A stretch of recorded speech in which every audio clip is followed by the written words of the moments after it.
I'm Natalie Skipper, and I have a story to tell. I turned 34 years old this week, and I celebrate my first month anniversary of being married to Brad Skipper.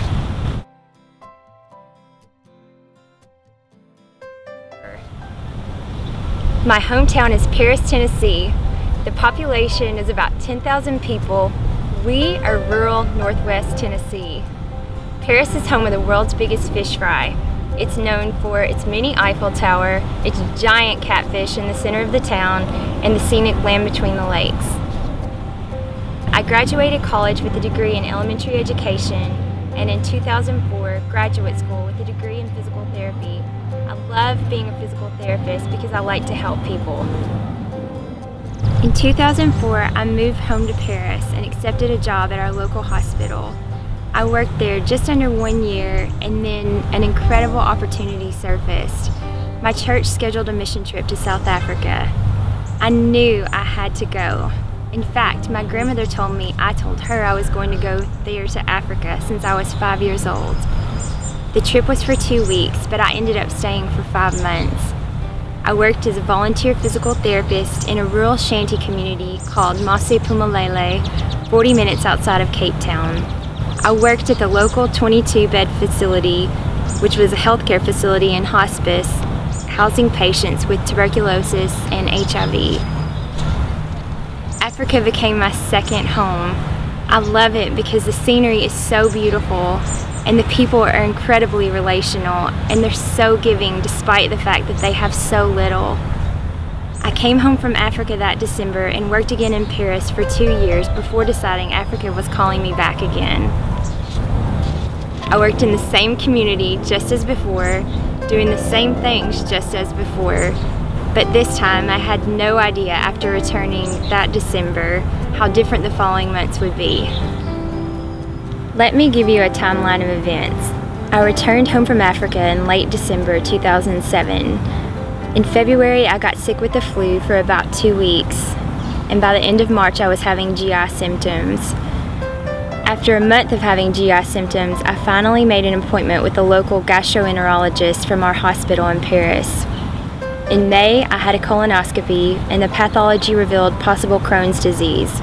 I couldn't believe it, so I wanted a second opinion, and I came to Vanderbilt and met with another gastroenterologist and had another colonoscopy. This one revealed possible ulcerative colitis, so I started treatment with prednisone and Lialda. Fast forward 3 months. By November, my symptoms had continued to increase. My doctors had added new drugs, azathioprine, suppositories. I was on high doses of prednisone. I was at the point where I couldn't work anymore. I spent most of my time as a physical therapist in the bathroom of our hospital. I was so tired and exhausted. So my gastroenterologist suggested that I try Remicade, but before I could do that, I had to have a TB skin test and an x-ray. We did those things, and my TB skin test looked questionable. It wasn't really positive, but it didn't look negative either. There was diffuse redness around it, but it wasn't raised. So to be proactive, I began isoniazid and B6 to be on the safe side. Fast forward again to February of 2009. My gut was worse than it had ever been, and my gastroenterologist strongly suggested at this point that my colon should be removed. I didn't have peace about this. I couldn't believe it was necessary, so I bargained for one more Remicade dose. I asked him to increase the dose to a really high dose, and later that week, after our doctor visit, I started having chest heaviness. I went home to my primary doctor, and they found that I had pneumonia. This put the colon removal on halt, which made me happy, but I wasn't happy about the pneumonia. My doctor put me on a fluoroquinolone to treat the pneumonia, and about 2 weeks later, amazingly, my gut got better. It was March of 2009 now, and I went back for a checkup with my primary doctor. I felt great. I was ready for my last Remicade treatment. I was ready to save my colon. But the spot on my lung revealed that it had gotten more dense.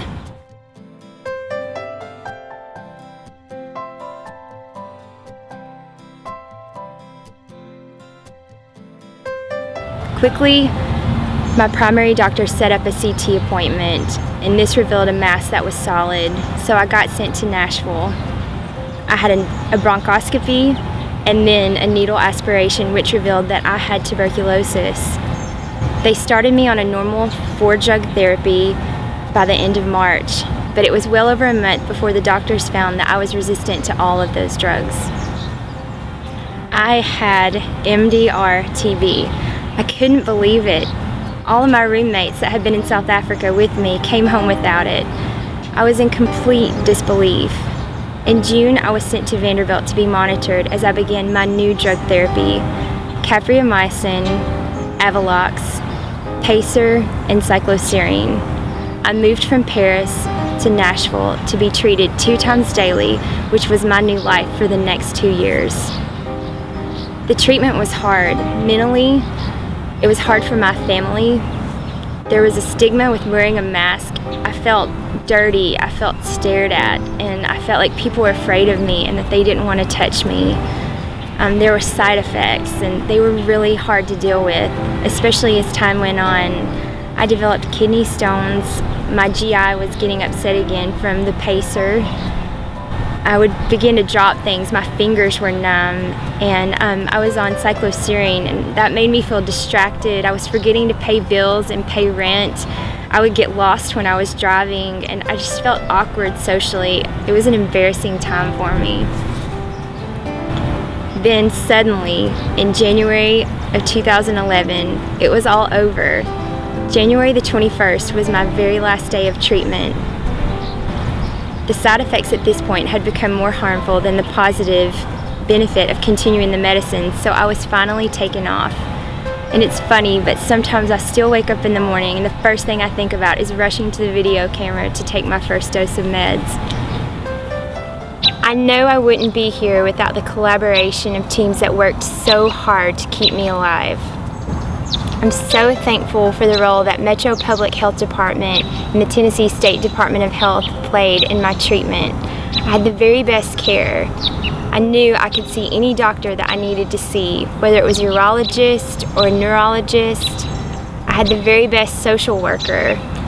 I'm thankful for Donna Payne, who made sure that I had a place to live, that my bills were paid for, and she walked with me day in and day out through my entire tuberculosis treatment. I'm thankful for my doctors and for Dr. Celia Goodson, who monitored me by live video to give me more freedom to live during this time. I'm thankful that they allowed me to go on vacations to just get away from it.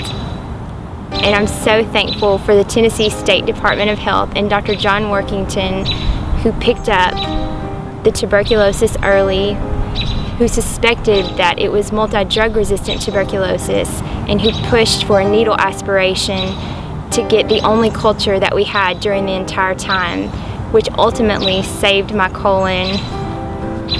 I'm thankful for the partnership of the health department and Dr. Tim Sterling, who collaborated so well to treat me and to get me back on my feet and back to life.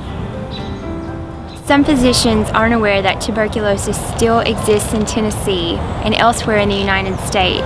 Although it's much more common in some other countries across the world, TB does still exist in our community, and it doesn't always present in the way that you think it will. I feel so fortunate to be here, alive, and in the United States, although a big portion of my heart is still in Africa with the patients that I worked with. And I worry that the hospice that I worked at is at risk of being shut down because of a lack of resources and funding. I want them to have the same care that I had as a patient. TB has changed me for the better. My eyes are now open to those who are suffering and have no voice. My hope is that I can lend one voice to better the plight of those people who are dealing with TB.